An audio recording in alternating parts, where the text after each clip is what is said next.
Так, ассалаумағалейкум, урматтуу билимдүү жаштар.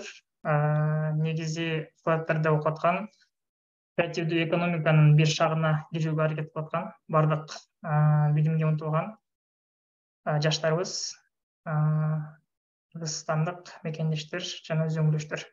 Бүгүн биз креативдүү экономиканын мамлекеттик деңгээлде көз карашта карайбыз. Мүмкүн болсо азыр мен демонстрацияны баштай берейин. Агай, сиз мүмкүн болсо видеоңузду да ачсаңыз жакшы болмок. Үнүңүздү эле кийин ача берсеңиз. Мүмкүн болушунча биз экөөбүз диалогдо болобуз. Анан мындай маселе, урматтуу билимдүү жаштар дей берейин, кесиптештер. Биз бул сабак интерактивдүү болот. Мен суроо берем. Ким кааласа кол көтөрүп биринчи, анан кийин жооп берсеңер жакшы болмок. Хорошо, ошондой эме болуп кетпесин да. Шум болуп кетпесин. Түшүнүшүктүү деп ойлойм.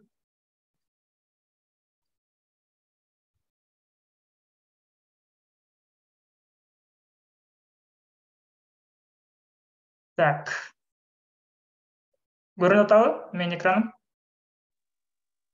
Ооба. Көрүнүп атат. Так. Менин атым Эрал Мадишев. Билимдүү жаштар группасында окуйм. Флаттер. Жашым 28-те, Аксай районунан болом. Үй бүлөлүү бир кыздын атасымын. Кыскача. Так, биринчиден Кыргызстандын экономикалык абалын түшүнсөк азыркы учурда. Мисалы, Кыргызстаныбыз негизи бай мамлекеттерденби же кедей мамлекеттерденби? Ошого кандай карайсыңар? Дүйнөлүк деңгээлде караганда.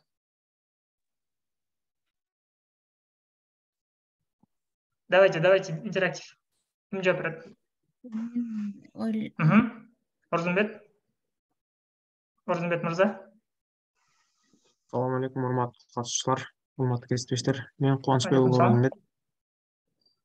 Менин оюм боюнча азыркы Кыргызстандын абалы өтө деле баягы жок болуп кетүү коркунучунда деп тилде айткандай эле андай эмес деп ойлойм азыркы учурда.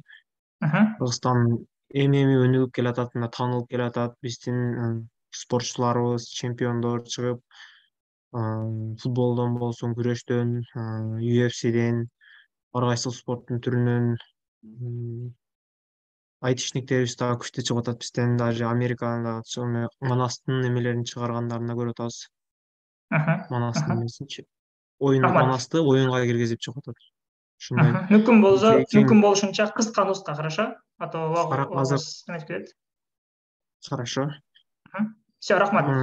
Негизи экономикалык абалды карап атабыз да бизчи. Мисалы, мамлекеттин баалуулугун, канчалык мамлекет бай, канчалык мамлекет жакшы жашайт. Ошол боюнча суроо болуп атат. Негизи мындай жылга биз угабыз да.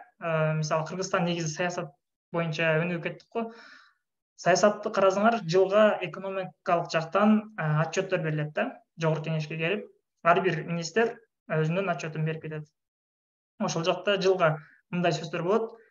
Мисалы, ковид болгон убакта ковидтин айынан ушундай болуп калды. Же болбосо дагы бир азыркы глобалдык экономикалык кризистин учурунда ушундай болуп калды деген сөздөр болот да. Мисалы, Кыргызстан өзүбүзгө мындай качан карасак, биздин экономика жыргап кетти деген сөздү уга элекпиз да ушул күнгө чейин, туурабы?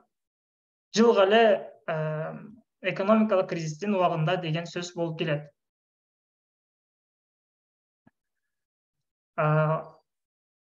Мамлекеттин баалуулугун канчалык бай экендигин биз ВВПнын негизинде баалайбыз. Ал деген адам башына мамлекетте чыккан ички дүң продукт. То есть валовый внутренний продукт на душу населения деп айтылат да. Вот.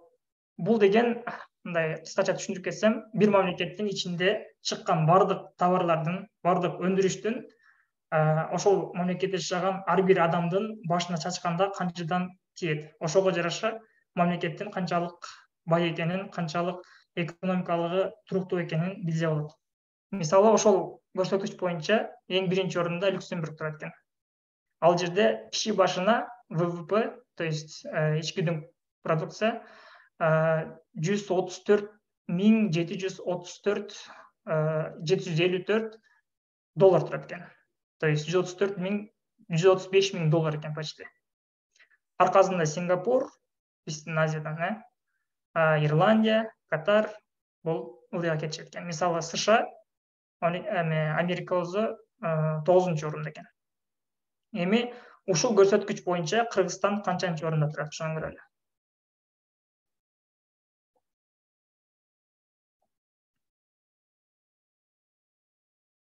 Кыргызстанда болсо, так, наоборот.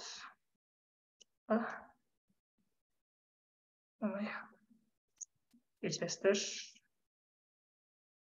Эми Кыргызстанда бул көрсөткүч 1141 долларда түстү 2021 жылы.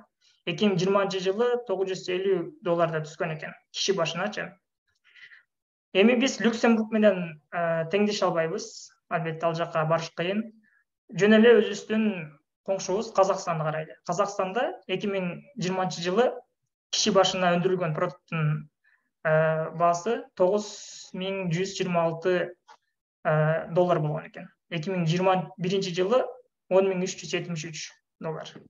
То есть мындай круглый эсепке алганда бизден 10 эсе жогору көрсөткүчтө экен Казакстан элечи. Эми биздин максат Кыргызстанды, негизи Кыргызстан мамлекет катары карай турган болсок, кантип Кыргызстан башка алдыга озуп кеткен мамлекеттерге жете алат. Мисалы Кыргызстандын экономикасын көтөрүлүш үчүн эмне кылышыбыз керек? Бул негизи өндүрүштөн мындай өндүрүшкө байланышкан. Себеби бардык мамлекеттер ушул чыгарылган бардык продукциялардын бардыгы биригип келип ушул акча чыгып атат. Эми Казакстанга башка мамлекеттерди коелу, Казакстанга жетиш үчүн эле бизге жок дегенде 10 эсеге жогорулашыбыз керек экен. 10 эсеге жогорулаш үчүн дагы мисалы Казакстан бир жерде туруп калбаш керек да. То есть туруп туруш керек да биз үчүнчү. Негизи Казакстан деле бир жерде турбайт, туурабы? Ал дагы алдыга озуп кете берет. Эми кантип оңдойбуз бул ситуацияны? Ошондой эле дагы бир көрсөткүч бар. Бул жерде 2020 жылга алынган эме. Бул жерде только мисалы мурунку СССРдин убагында мисалы постсоветский эме деп коет го, страна деп коет го. Ошол советтер убагында бирге жашаган мамлекеттердин көрсөткүчтөрү. Мисалы Эстония биринчи орунда турат экен, Литва, Латвия, Россия, Казакстан, Кыргызстандыкын өзүңөр көрүп атасыңар. Эми бул наглядный пример деп коет го, көзгө көрүнө турган бир көрүнүш да. Эстонияныкы бул жашыл көк эме көрсөткүч эң аягына чейин кеткен. Эми Кыргызстан ушул жака барышы мүмкүнбү? Азыркы өндүрүш менен же мүмкүн эмеспи? Ким жооп бере алат? Кантип барышыбыз керек же болбосо өндүрүш менен?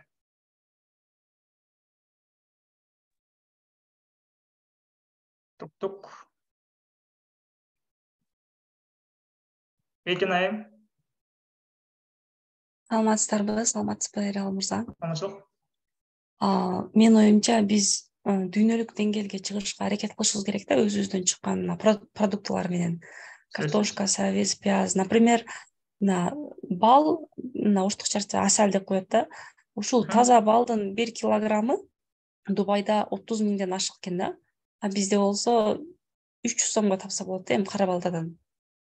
Ошондой, ошого окшогон нерселерди биз ошол дүйнөлүк деңгээлге таможнядан өткөрүш үчүн кандай документтер бар, ошолорду изилдеп чыгарышыбыз керек. Анан, например, талаада эгишет да, дарбыздарды эгишет.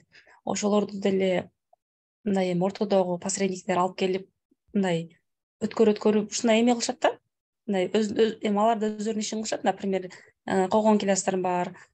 Ошолорду дагы мындай бир маалымат алыппы, издениппи, ошол дүйнөлүк деңгээлге, например, Москвада Ашан деген чоң гипермаркет магазиндер бар да, ошол жактарда жанакындай эме келе ашканда 1 килограмм 900-800 болот да, сезон башталган малда. Ошол жактарга дагы жетип алсак өнүксөк болот деп ойлойм. Экинайым, демек, сиз айтасыз, Кыргызстан өзүнүн ичиндеги продукцияны мүмкүн болушунча экспорт кылганга аракет кылыш керек, башка жерлерде табыш керек деп атасыздар. Түшүнүктүү. Хорошо, биз чыгаралы дейли. Мен да айтып коеюнбу? Мен да айтып коеюнбу? Хорошо, давайте. Бир эме кошо кеткиле. Кыска нуска. Бүгүнкү темага байланыштуу Эрал мырза, ойлойм да баягы ошо креативдүү экономиканын салымы менен ошол Эстониянын деле катарына жетип, андан ашып деле кетсек болсо керек депчи. Туура. Туура айтасыз. Бизди өндүрүш, башка өндүрүш менен, башка экономиканын түрлөрү менен жете алабызбы, жете албайбызбы агай? Негизи эми бир аз кыйыныраак. Анткени бир жумадан бери да мен ошо эстониялыктар менен чогуу жүрдүм. Эстонияда айыл чарба өндүрүшүчү канча? 1,5% экен да. Анан кара мына Эстония могул немеде жүрөт. Креативдүү экономика менен мамлекетке болгон салым деген 51% экен да. Даже креативдүү экономика менен. Рахмат агай. Мынакей көрдүк да, урматтуу туугандар. Өзүбүздү биз туура позицияга коюшубуз керек да. Кыргызстанда жалпы 7 миллион калк бар. Допустим, 6 миллион калк бар. 7 болдукпу? 6 болдук. 7 болду. Вот, бирок 7 миллион калктын бардыгы эле ишке жарамдуу эмес да. Бизде карыларыбыз бар, бирок жаштарыбыз көбүрөөк. Мисалы, 25 жашка чейинкилер көп процентти түзөт. То есть алар иштеше албайт да, мындай өндүрүш чыгара албайт. Андан сырткары бизде завод, фабрикаларыбыз жок. Эч кандай, мисалы, айыл чарбабыздагы, допустим, ошол эле помидор, бадыраңдарды кыргыз ишкерлери чыгара албайт. То есть өзүнүн локалдык жерде, өзүнүн жеринде кылышы мүмкүн, бирок экспорт кыла албайт, башка мамлекеттерден эмете албайт, же болбосо Кыргызстанды өзүнүн бардыгын бир жаба албайт да, бир эмечи, декан. Себеби Кыргызстанда себестоимость деген нерсе бар, бир товарды өндүрүп чыгара турган өзүнүн баазы. Ошол баа Кыргызстандын ичинде бул кымбат болуп калат. Ошол эле Өзбекстандан алып келине турган, экспорт кылып алып келине турган помидор, бадыраңдар биздин Кыргызстандагы декандарына караганда арзаныраак түшөт. Ошон үчүн Кыргызстанга кирип кете берет. Ошонун негизинде Кыргызстандын товарлары өндүрүш токтоп калган, анчалык чыкпайт. То есть канчалык аракет кылсак дагы биз өндүрүш менен башка мамлекеттерди база өтө албайбыз, жетмек турузун. Себеби алар дагы турбайт да бир жерде. Бул жерде бир эле мүмкүнчүлүк бар. Мисалы, азыр биринчи сүрөттө көргөнүңөрдөй, Эстония алдыда өсүп кеткен, Кыргызстан ал жакка жетип барышы мүмкүн эмес практически. Бирок экинчи графаны көргүлө, бул жерде Америка, Германия, Япония, Индия, Кыргызстан бардыгы болжол менен бир эле акыбалда турат да. Себеби бул экономиканын башка түрү. Бул графика боюнча дагы кийинчерээк айтып берем. Азыр дальше чыга берсек. Эми мага могул эме өтө мешать этет экен да. Кантип чокулуп салжалы үстүндөгү эмени. Вкладканы. Силерге көрүнүп атабы же көрүнбөй атабы могул демонстрация экраны деген жеричи? Баары көрүнүп атат. Бизге көрүнбөйт, сиз аны кармап туруп нары бери жетелеп салсаңыз болот, бирок мешать этип кетпейт, ал бизге көрүнбөйт. Силерге көрүнбөйт, Жок, көрүнбөйт. Хорошо, макул, түшүндүм. Эми мындай карайлы да. Биринчи могул сүрөткө карайлы, Кыргызстандагы демографиялык өсүү да. Мисалы, 100 жаштан 0, то есть жаңы төрөлгөндөргө чейинчи. Бул жерде көрөбүз, процент боюнча эң көп 4 жашка чейин, анан 9 жашка чейинкилер. Булар 6%-тен 12% түзөт да, эркектердики. Кыздардыкы болсо почти 6% сыяктуу эле 5,7. Экөөнө тең. Бул дегени Кыргызстандын өсүүсү жылдан жылга улгайган адамдар азаят дагы, бирок андан 2 эсе же 3 эсе же 4 эсе жаш адамдар көбөйө берет. То есть адам көбөйөт, бирок Кыргызстанда эмне проблема? Иш жок, жумушсуздук. Жумушсуздук. Андан Кыргызстан башка мамлекеттерде жүрөт. Айда жок. Эми шартыбыз ушундай. Ошол эле учурда жашоо өтө өзгөрүп атат. Жаңа трансформация болуп атат да. То есть жакшы же жаман деп айта албайбыз буну. Бирок өзгөрүүлөр чоң көбөйүп баратат. Ошол эле учурда мисалы көптөгөн профессиялар жоголуп атат да. Мисалы бухгалтерлер дейт, сметчиктер, статисттер, кыргыздарга тиешеси барлары бул таксисттер, официанттар. Көп жакта кыргыздар ушул иштерди алып барат. Ошоло алар жоголгондо кыргыз жаштары эмне кылат деген ойдосуңар? Кантип ушул проблеманы чечсек болот? Суроо.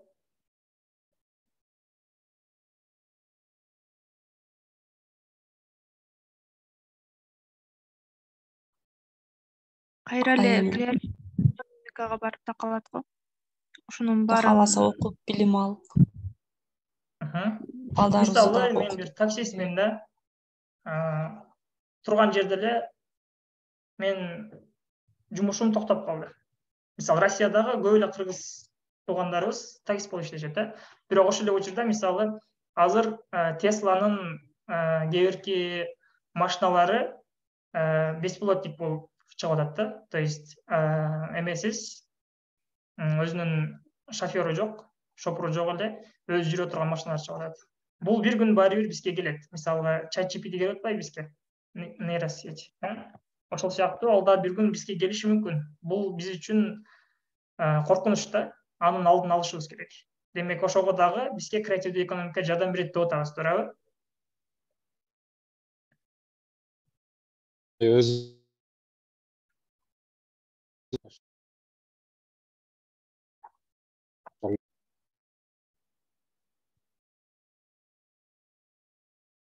Эми негизи мындакай бир түшүнүк бар, perfect storm дегенчи. Бул идеалдуу боорунчактын болуп деп которуп койдум кыргызчачы.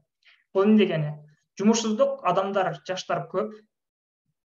Ошол эле учурда профессиялардын азаюусу жана жаңы профессиялардын түрлөрү. Бир-эки мисал кылып кете аласыңарбы? Мисалы, кайсыл профессиялар жаңы пайда болушу мүмкүн? Мисалы, жоголо тургандарды көрдүк биз. Пайда боло турган кайсыл жаңы профессиялар болушу мүмкүн?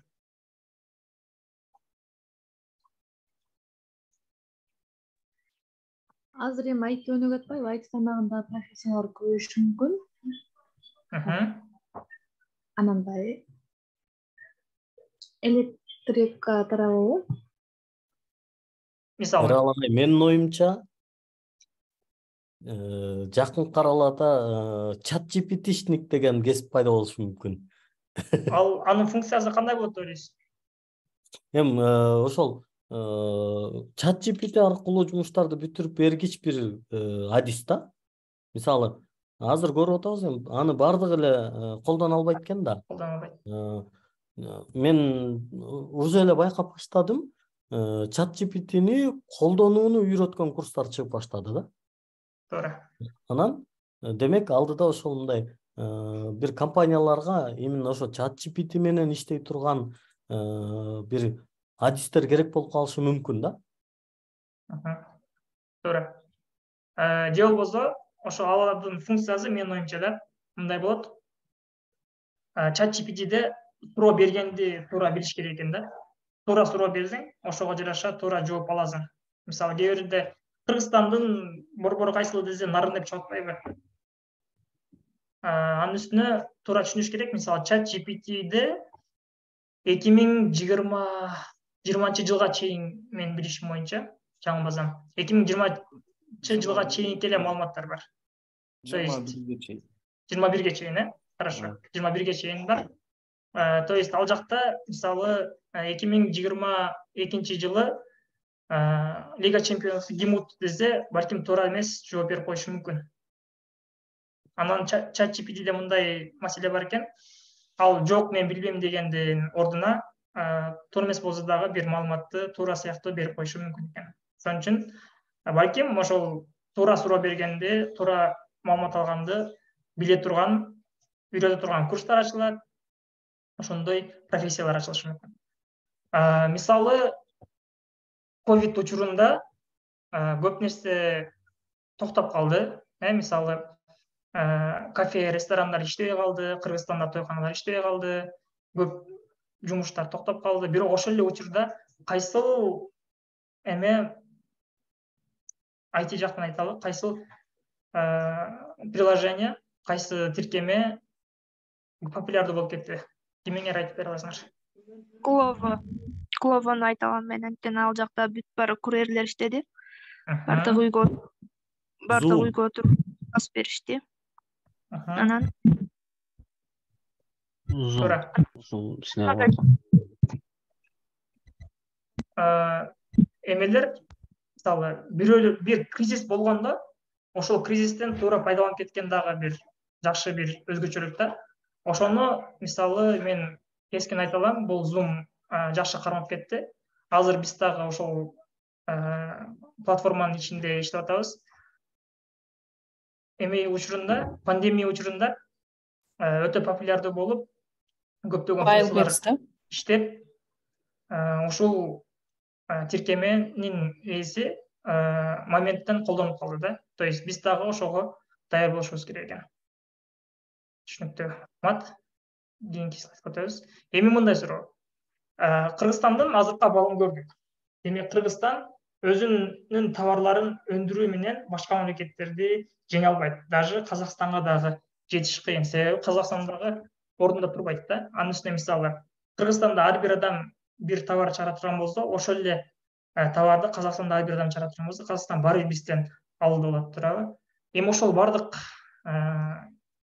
экономикалык дейли, социалдык дейли, башка бир маселелердин бардыгын алып келип, 5 жылдан соң Кыргызстанда жашагыңыз келеби деген суроо бергим келип атат. Ким жооп бере аласыңар?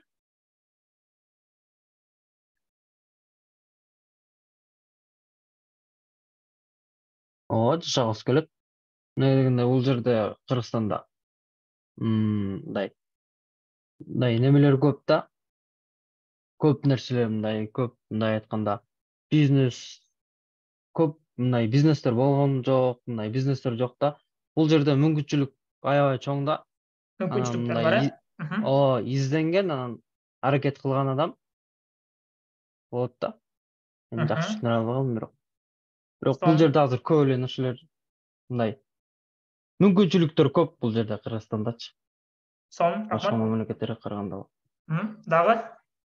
Албетте жашагыбыз келет, тагай өзүбүздүн мекенибиз, таза мындай чет мамлекетте жашап келген адам эркиндиктин, мындай кеңири жашагандын кадырын билет да.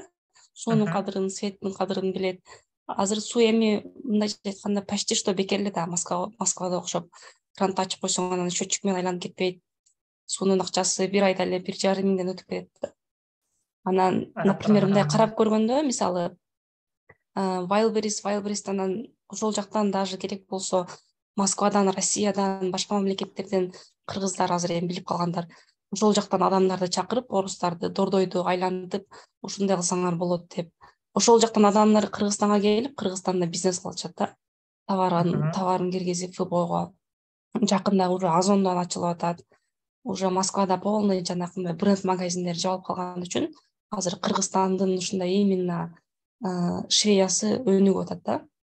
Ошого ар бир адамдын өзүнөн, эгерде биз деле мындай өнүгүп аракет кылам десе, иштейм, бизнес кылам десе, Кыргызстанда эмне үчүн башка мамлекеттен келип бизнес кылып атышат? Биздин мамлекетте эмне үчүн биз өзүбүздүн мамлекетибизде туруп мындай өнүгүп бизнес кылбайбыз да?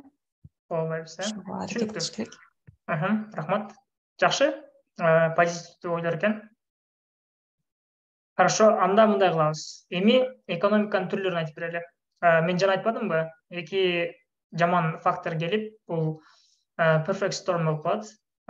Идеалдуу борон чапкын болуп, Кыргызстанда, мисалы, элестетебиз, 20 жылдан кийин бардык ошол биз айтып аткан профессиялар жоголду дейли.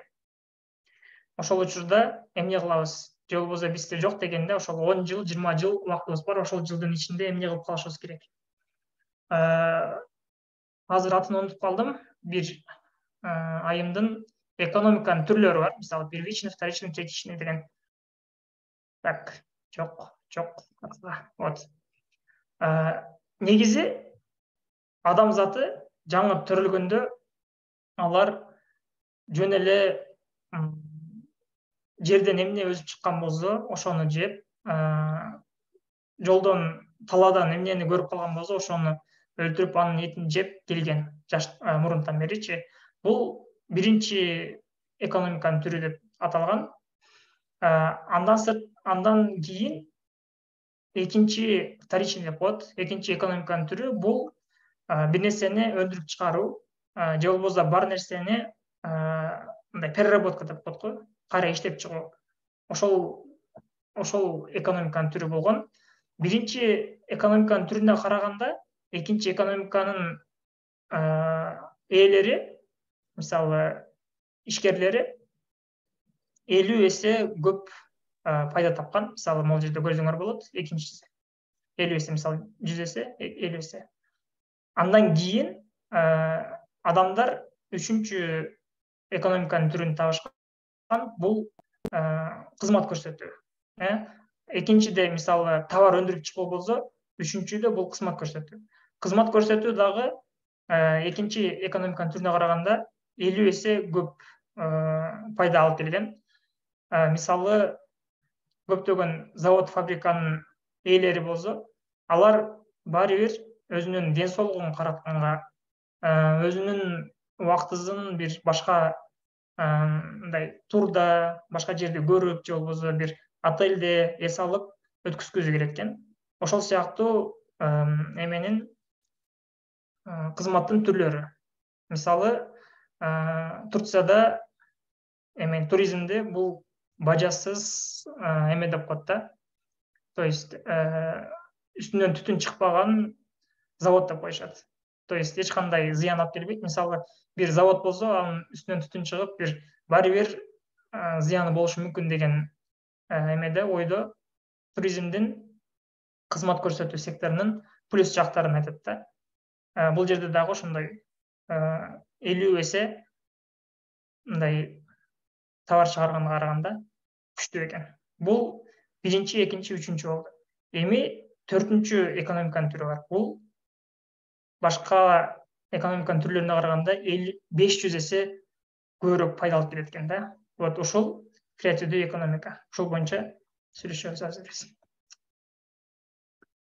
Эми мисал алабыз. Мен бир ишкер катары эт чыгарамын да. Ошол эле учурда, мисалы, Турат агай же болбосо любой бир жерде, мисалы, Эрнис мырза же Азиза айым блогер видео чыгарат. Элестетебиз. Мен этти чыгарып, жана айтканыбыздай, Кыргызстанда негизи эт чыгарганга мүмкүнчүлүк бар да, туурабы? Биз көптөн бери мал менен алектенебиз. Бизде эттин жакшы түрлөрү бар. Мисалы, жылкы, уй, кой эттерин тапсак болот. Ошого карабастан, эгер мен эттин өзүн чыгаргым келсе, бир эле Кыргызстан эмес, мисалы, Казакстанга же Россияга экспорт кыла турган болсом, мен үчүн биринчи көлөм керек да. Себеби ошол эле бир азыр Ашанды айтып кеттик, Ашан деген магазинге, же болбосо Пятерка, же болбосо башка бир любой магазинге же бир ресторанга сүйлөшө турган болсок, алар биринчиден көлөмдүү, сапаттуу, стандарттуу сурайт да менденчи. Бир жылда канчадагы тонна алып келип беришиң керек, сапаты сөзсүз мындай болуш керек, анан стандартка жооп бериш керек деген. Ошону Кыргызстандан таба албай калышым мүмкүн. Допустим, таптык дейли. Анын бардык таможенный документтери бар, мисалы, бажылык тариздөө деп коет. Ошолордун бардыгын бүтөрдүк. Ошого карабастан мен бир продуктту бир эле жолу сата аламын да. Допустим, 1 килограмм этти мен $100 сатышым мүмкүн. Бирок могул жерде көргөнүңөрдөй, бир товар бир эле жолу көйүлөт, сатылат. Ошол эле учурда биздин креативдүү экономиканын бир өкүлү блогер. Ал төлөм боюнча эч кандай айырмасы жок. Мисалы, бир видео тартат, анын ичинде ал видеосу 1 саат дейли, же болбосо 15 мүнөт дейли, же болбосо 5 мүнөт, же такыр эле болбосо 2 эле мүнөт болушу мүмкүн. Же болбосо 1 мүнөт болушу мүмкүн, Reels'тер же болбосо Stories'тер сыяктуучу. Ошол эле учурда сапаттын андай деле мааниси жок. Мисалы, бир жакта чуркап кетип атып видео тарткан болушу мүмкүн, же болбосо кандай дейли, бир экстремалдуу бир жерди тарткан болушу мүмкүн. Ошол сыяктуу эле эч кандай стандарты да жок анынчы. Сөзсүз костюмшун кийип, же болбосо бир парадный кийимдерди кийип видео тарт деген да эч кандай эмеси жок. Анан эң маанилүүсү анын бажылык тариздөсү жок. Мисалы, башка жакка кирип оформление кылбайсыңар, эч кандай акча төлөбөйсүңөр. Ошол эле учурда бир продуктты көп жолу сатышыңар мүмкүн. Допустим, ошол эле бир видеону тартыш үчүн себестоимость эле кеткен каражат $100 болсо, аны 500 же 1000 жолу кайра сатсак болот. Эң кызыктуусу, бул видеону биз YouTube'га же болбосо бир платформага киргизип койсок, биз кийин карап калалы дейт да. Бир 70-80 жашка чыккандан кийин дагы биздин видеобуздун ичиндеги контент өзүнүн көрүүчүлөрүн, өзүнүн пайдалануучуларын таап, бизге ошондуктта дагы киреше алып келиши мүмкүн. Так, бул жакка өтпөй турайын. Хорошо. Креативдүү экономиканын маанисин түшүндүңөрбү? Жакшы экен.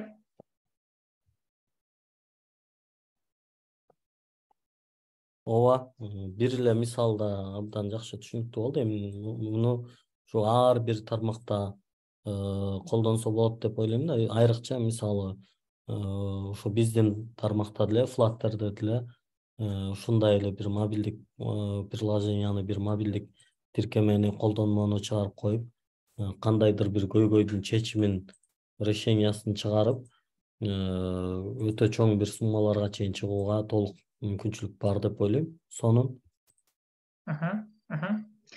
Эми креативдүү экономиканын мүчөлөрү катары кимдер кирет? Ошол жөнүндө бир аз айтып кетсек, бул жерде жалгыз эле IT эмес, ошол эле блогерлер, ошол эле ырчылар, ошол эле бийчилер, дизайнерлер,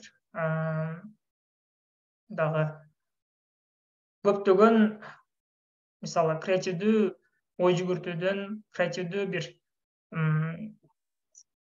продукттун ээлери бардыгы бул креативдүү экономикага кирет. Ошол эле учурда Кыргызстанда азыр креативдүү экономиканын законун кабыл алышты. Ал жакта мүмкүн болсо жакынкы күндөрдө бардык маселелери чечилет деген үмүттөбүз. Мүмкүн болсо өзүңөр дагы карап изилдесеңер болот. Ошол жакта мисалы мен азыр мамлекеттик деңгээлде карап атпаймынбы? Ар бир адам, мисалы биз Flutter разработчик, Flutter девелопер болуп кире турган болсок, ал жакка резидент катары катталабыз дагы, кадимкидей мамлекетке өзүбүздүн налогубузду төлөп, бирок ошол эле учурда эч кандай коркунучсуз өзүбүздүн продуктты, өзүбүздүн бир баалуулукту сактап кала алабыз деген жакшы үмүт, ниеттер бар. Ошол айта кетчү нерсе, креативдүү экономиканын мыйзамын Орто Борбор Азияда кабыл алган жалгыз мамлекеттерден болуп эсептелебиз бул боюнча. Эми креативдүү экономика Кыргызстанда.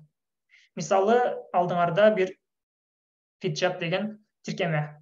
Бунун көрүп турганыңардай эле Эрик, анан Никита, ушул эки Кыргыздын жарандары бул тиркемени ойлоп табып, Нью-Йорктон 5 миллионго жакын, 5 миллиондук инвестиция кабыл алышкан. Азыр бул тиркеме жакшынакай иштеп жатат. Мисалы, Google Play'де 10 миңден ашык жас мындай көчүрүп алуулар бар. Мисалы, FitJab жөнүндө бир аз айта кетсем, Бул Никита деген биздин бир жаран өзү улутуна карабастан бир марафонго катышып, ал жактан күн өтө ысык болуп болгон деп айтат. Анан ошого карабастан бир хиджабчан кыз биз менен бирдей жарышып, чуркап, сүзүп, жакшы көрсөткүч көрсөттү деп айтат да. Анан кийин өтө ал кыздан таасирленип, карап көрөйүнчү деп интернеттен карап, бир дагы мындай мусулман аялдар үчүн өзүн карай турган фитнес тиркеме таппайт да. Анан кийин ошондо идея пайда болуп, жакшынакай бир тиркеме жасашып, хиджаб деген. Азыркы күндө дагы көптөгөн колдонуучулары бар экен. Мисалы, азыр бизде О оператору менен сүйлөшүп, ошол жактан алдыга жылганга аракет кылышып атат. Өзбекстандан дагы бир оператор менен телефон, то есть сүйлөшүү оператору менен сүйлөшүп, ал жактан дагы жылдырганга аракет кылышып атыптыр. Бул боюнча да интернеттен кирсеңер, толтура маалыматтар бар. Бул мисалы кыргыздардын эле, бизге окшогон бир кыргыздардын жасаган тиркемеси. Эгер бул глобалдык боло турган болсо, мен силерге өзүмдүн локалдык бир тиркеме жөнүндө айтып берсем. Мисалы, бул аксы 777 деген бир тиркеме. Бул жакта рекламалар берилет. Ар кандай жарнамалар берилет. Бул жерде карап көрсөңөр, 50 миңден ашык көчүрүүлөр бар. Бул деген чоң цифра. Мен бүгүн кирип, бир күндүн ичинде канча жарыя болгонун эсептеп көрдүм. Мисалы, 51 жарыя болуптур ушул саатка чейин. Мисалы, так, мен бул жерде туура эмес деп коюпмун. 7 эмес 30 күн. Мисалы, бир жумада, то есть бир айда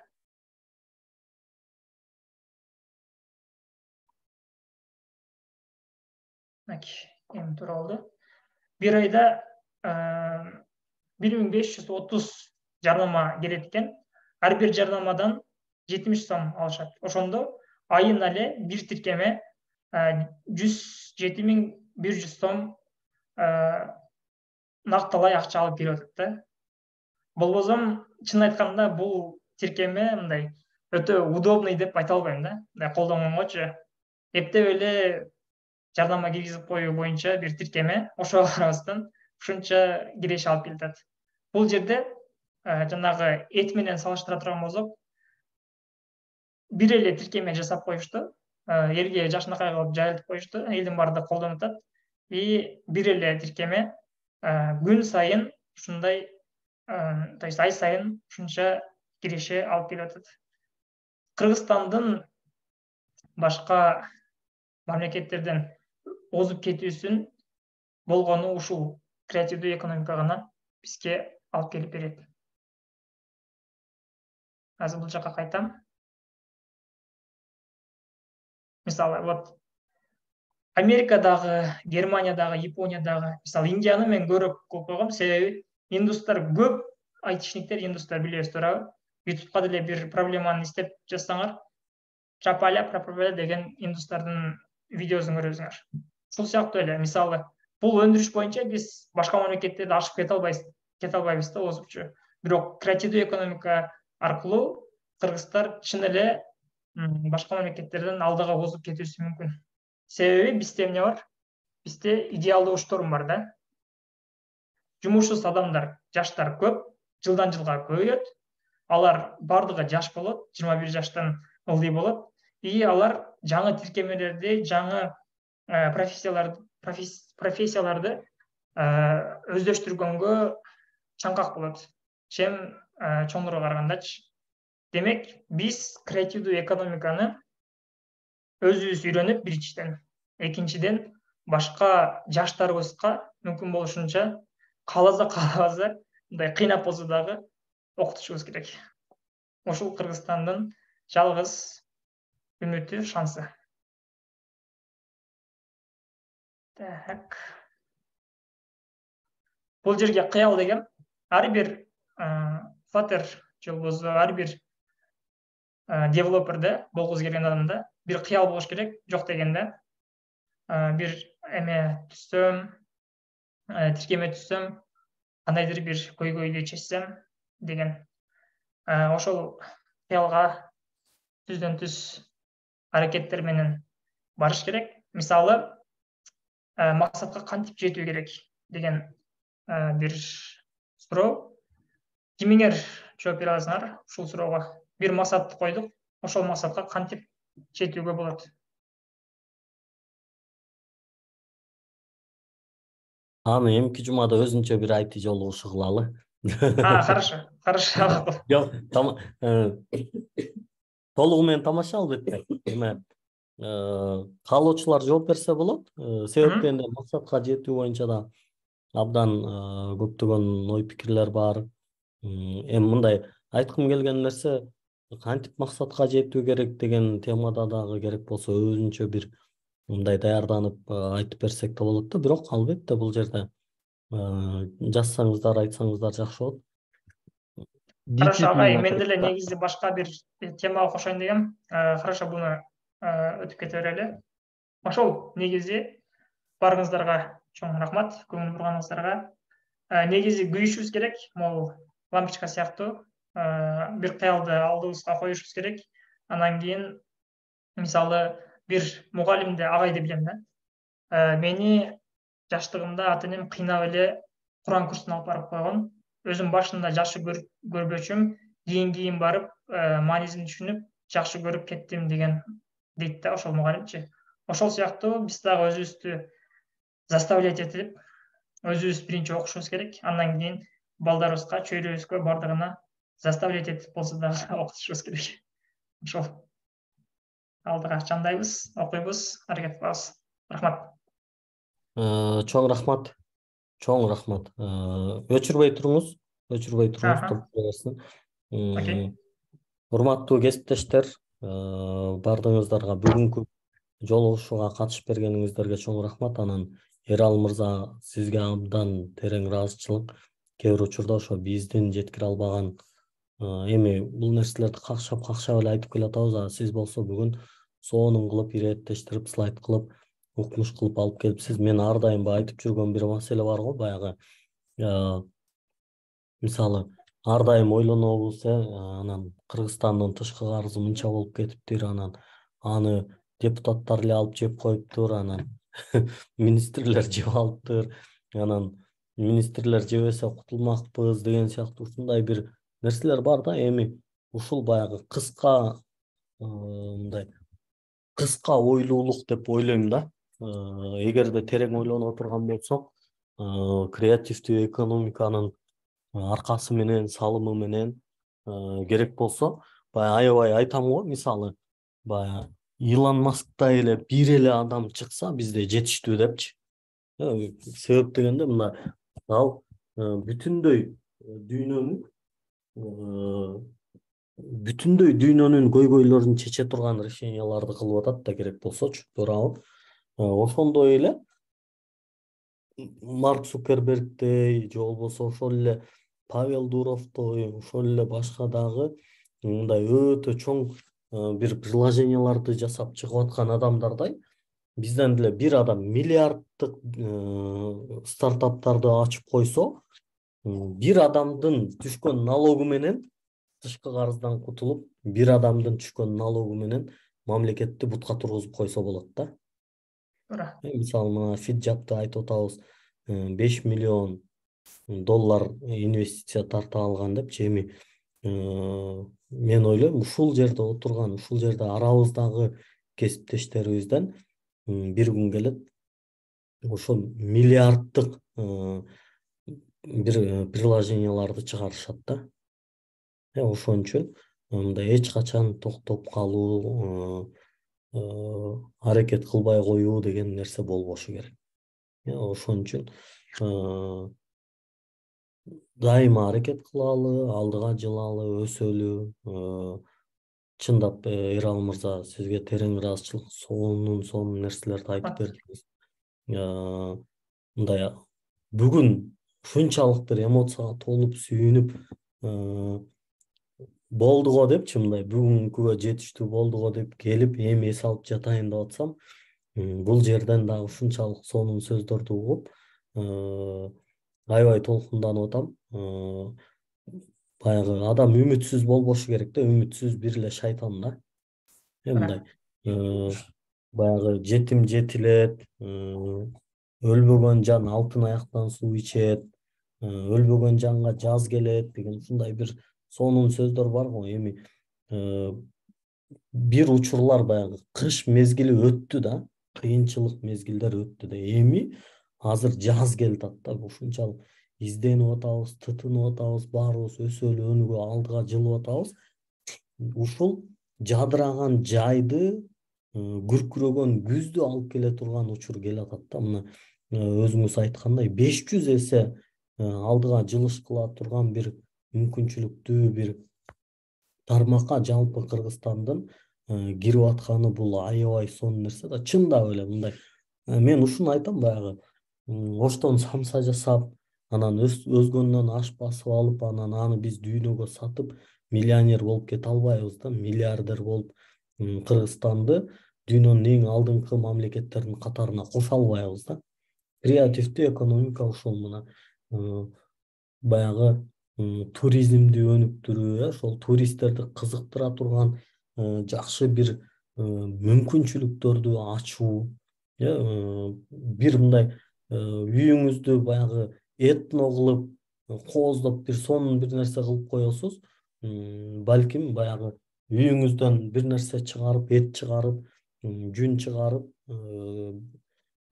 бир жылда мисалы 10.000 адамга сата албашыңыз мүмкүн, бирок үйүңүздү ошондой бир этно бир кооздуктар менен кооздоп коюп, ал жерге турист тартып, жыл боючу балким 10.000 деген, 15.000 деген, 20.000 деген адамды тейлеп коюшуңуз мүмкүн да. Ушул дагы креативдүү экономиканын бир тармагы. Кече күнү көлдө болгондо дагы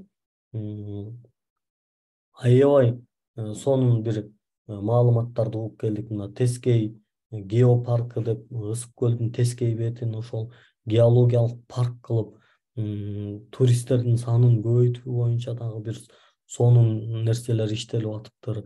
Аябай мындай уксаң кулактын немеси канбайт да. Ошол жерде айласыз эле келдик да. Мен ал жерде да айттым, бул сөздөрдү угуп күндөп түндөп деле ушул жерде жата бергибиз келет, бирок айла жок, иш кетишибиз керек, биз дагы өнүгүү үчүн бир нерсе кылгыбыз келет деп ал жерден коштошуп чыгып атканда ошол нерсени айттым эле.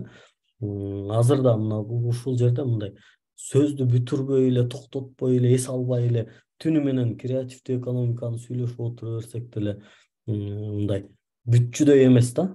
Ошон үчүн баардыгыңыздарга дагы бир жолу ийгилик каалайм. Айрыкча Эрал мырза, сизге дагы терең ыраазычылык. Агай кошумча айта турган дагы бир нерсе бар. Мисалы, туризмди айтпайсызбы азырчы? Кыргызстанда именно Ысык көлдө могул кандай деп коет, кыргызча цифровой кочевники деп коет го. Мындай санарип көчмөндөр. Санарип көчмөндөрдүн бир уюгун түзөлү деп атат азыр кыргыздарчы. Мисалы, азыр Россиядан көптөгөн айтишниктер чыгып кеткен.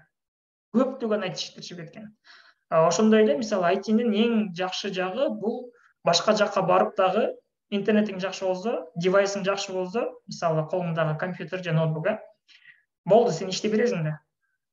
Ошондой адамдар толтура азыр эмедечи, дүйнөдө. Толтура дагы, мисалы, Дубайга барып, же болбосо Балиге барып, ошол жакта бир ай жүрүп, мамлекет үй бүлөсү менен алар иштеше берет да. Вот именно ошол кочевниктер үчүн, ошол көчмөндөр үчүн Кыргызстанды бир бренд катары көрсөтүшүбүз керек да. И ошол болот буюрсачы. Аны биз кылбайбыз, конечно. Ушул жерде ошол максатты коюп, именно ошол максат боюнча аракет кылган адамдар бар. Биз ошолордун жок дегенде коногу болуп калышыбыз керек да. Биз ошол жерде цифровой кочевник болуп, ошол жерде элдерди тозуп, элдерди күтүп, ошол жерде жүрүшүбүз керек. Ошого биз даяр болушубуз керек да. Андан сырткары дагы бир айта кетчү нерсе, мисалы ушул эле Эрик Абдыкалыков деген мырза дагы айтат, биз хиджабты жасап атканда Кыргызстандагы эле аялдарга арнап жасаган эмеспиз дейт. Бул хиджаб деген тиркеме 4 тилде, билишим боюнча орусча, англисче, арабча, анан дагы бир тилде, балким кыргызча. Өзүм колдонуп көргөн эмесмин. Ошол сыяктуу мен мурда дагы айтып кеткем, көз мындай ойлонушубузду, ой жүгүртүүбүздү мындай чоң карашыбыз керек да. Азыр аламдашуу заманында биз Кыргызстан 7 миллионду карап калышыбыз керек эмес да. Мисалы, эгер биз өзүбүздүн рынокто карай турган болсок, анда бири-бирибизге конкурент катары болуп калабыз да. Мисалы, мен бир тиркеме чыгарсам, Турат агай дагы бир тиркеме чыгарса, бири-бирибиз менен эле атымдашып калабыз да, бири-бирибизди жаман көрүп калабыз. Андан сырткары аны ойлонбостон, мисалы, глобалдык бир көйгөйдү чече турган же глобалдык элдер үчүн керектүү боло турган, мисалы, хиджаб сыяктуу, ошол элечи дүйнөдөгү бардык мусулман аялдарынын тиркемеси болуп атпайбы булчу? Эң көп жүктөлгөн мамлекет бул Араб Эмираттары экен. Андан кийин Америка. Көрдүңөрбү? Башка мамлекеттердин рыногуна кирген да буларчы. Кыргызстанда балким көп деле кайраткан деле колдонуучулар жоктур. Бирок булар башка мамлекетке, чоң рынокко аракет кылышты да. Биз да ошол жака аракет кылышыбыз керек. Ошол ойдо болушубуз керек, ошол кыялда болушубуз керек. Анан кийин ошол кыялдарга кантип жетишишин дагы атайын бир күн презентация кылып беребиз буюрса. Ошол. Чоң рахмат, чоң рахмат. Анда баардыгыңыздарга дагы бир жолу кутман кеч. Келип берген баардыгыңыздар үчүн терең ыраазычылык. Аябай кызыктуу жана сонун болду. Ошол эми жакшы эс алыңыздар. Запись токтотоюн,